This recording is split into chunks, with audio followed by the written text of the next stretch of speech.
Dunia di mana anak yang memiliki bakat dalam bidang seni tergolong diremehkan di dalam masyarakat. Status quo sekarang mengatakan bahwa kebutuhan terhadap seni relatif kecil. Masalahnya di status quo di sini adalah profesi dalam bidang seni mendapatkan pendapatan yang kurang stabil.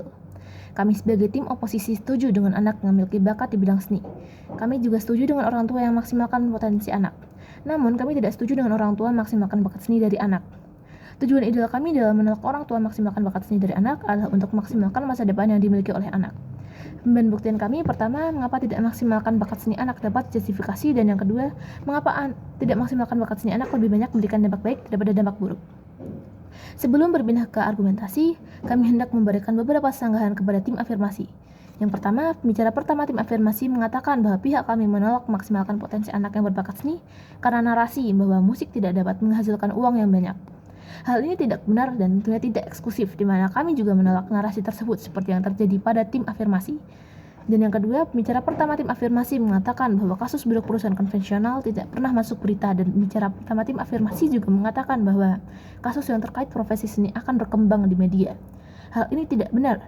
Kasus-kasus buruk baik yang dilakukan perusahaan konvensional maupun seniman sama berkembangnya di mata masyarakat.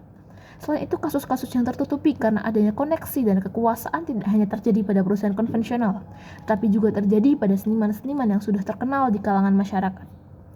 Berpindah ke bagian argumentasi. Saya punya 3 argumentasi dalam pidato saya. Yang pertama, bagaimana keadaan status quo. Yang kedua, bagaimana karakteristik seni di mata masyarakat. Yang ketiga, mengapa tidak masalah untuk tidak maksimalkan potensi anak dengan bakat seni. Berpindah ke argumen pertama saya, bagaimana keadaan status quo. Profesi dalam bidang seni cenderung memiliki pendapatan yang tidak stabil. Mengapa demikian? Seni yang diminati oleh masyarakat bergantung pada tren yang sedang berkembang dalam masyarakat. Dan sifat dari tren itu sendiri dapat berubah seiring berjalannya waktu. Bahkan, beberapa tren berubah dengan sangat cepat. Berpindah ke argumen kedua saya. Bagaimana karakteristik seni di mata masyarakat? Seni terbagi menjadi 3, yaitu seni rupa, seni musik, dan seni tari. Seni musik memang masih diminati di halayak ramai. Bahkan penghargaan-penghargaan seni musik juga sangat diminati untuk ditonton masyarakat. Contohnya genre seni musik yang sekarang diminati masyarakat adalah pop, hip hop, dan rap. Namun, genre-genre lain pada seni musik cenderung mulai ditinggalkan oleh masyarakat. Selain itu, hal tersebut juga terjadi atau bahkan lebih parah terjadi pada seni rupa dan seni tari. Semakin sedikit orang yang meminati seni rupa dan seni tari. Bahkan, jika ada yang tertarik pada seni rupa dan seni tari, hanya pada gambar 2 dimensi dan lukisan pada kanvas dan tari modern. Berpindah ke argumen ketiga saya, mengapa tidak masalah untuk tidak memaksimalkan potensi anak dengan bakat seni?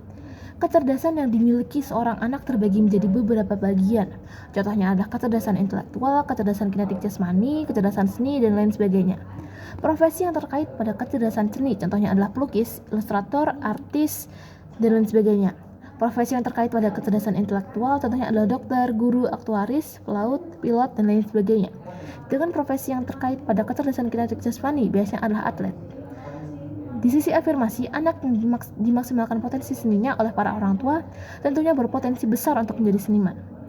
Padahal, anak tentunya dapat memiliki potensi lebih dari satu kecerdasan.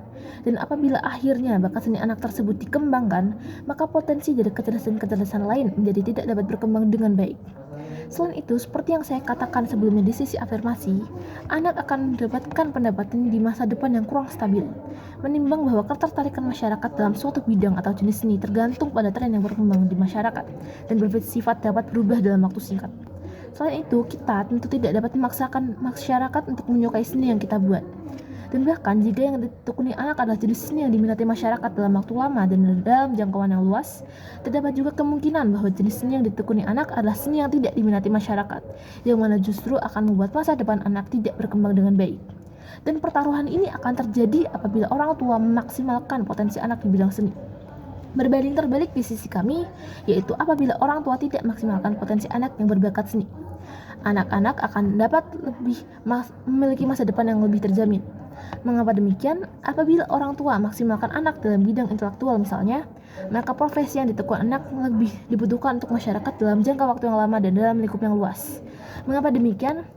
Masyarakat luas tentunya selalu membutuhkan dokter untuk merawat ketika sakit.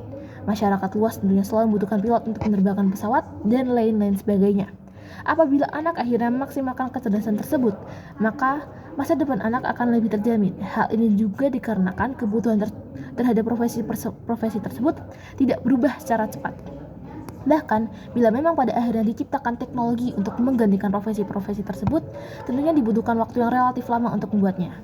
Selain itu, apabila orang tua maksimalkan anak dalam bidang kinetik jasmani misalnya, anak-anak tersebut juga dapat memiliki masa depan yang terjamin. Mengapa demikian? Masyarakat luas tentunya membutuhkan binaragawan untuk membantu membangun tubuh yang sehat dan kuat. Masyarakat juga membutuhkan instruktur senam atau yoga untuk membantu membangun tubuh yang lincah dan fleksibel. Dan profesi-profesi tersebut juga tidak dapat digantikan oleh teknologi dalam waktu yang singkat. Dan kebutuhan terhadap profesi-profesi tersebut juga tidak dapat berubah secara cepat. Pada kasus terburuknya memang adalah anak akan tertekan karena menjalankan sesuatu yang bukan minatnya. Namun hal ini tidak akan terjadi di sisi kami. Mengapa demikian? Memang orang tua dari anak tersebut tidak maksimalkan potensi anak yang berbakat seni.